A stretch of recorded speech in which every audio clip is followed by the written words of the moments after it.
قرية جابر الكردية تابعة لمدينة سلقين، وتبعد عن سلقين حوالي 5 كيلومتر في محافظة إدلب. عدد بيوتها 150 بيتا، كلهم كرد.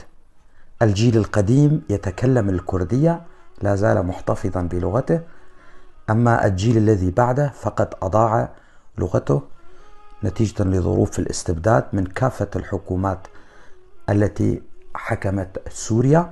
من شخصيات هذه القرية الدكتور جمال بليلو ومصطفى بليلو وحج محمد بليل وجمال بلال.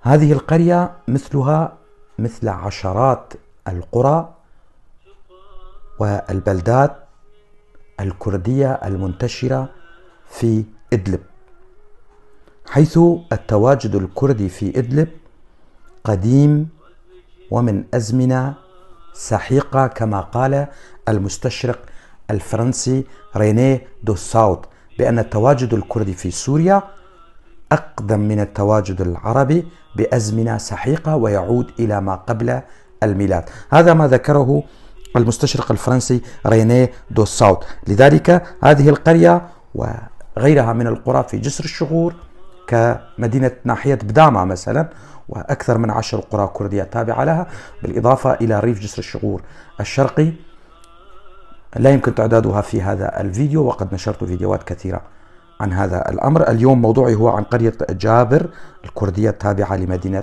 سلقين في محافظة إدلب. هذه المعلومات عن القرية أرسلها لي أحد أبناء القرية وأنا ألقيها بصوتي. أنا علي عبد الله كولو، محام من منطقة درباسية. سلامي لأبناء العمومة في قرية جابر.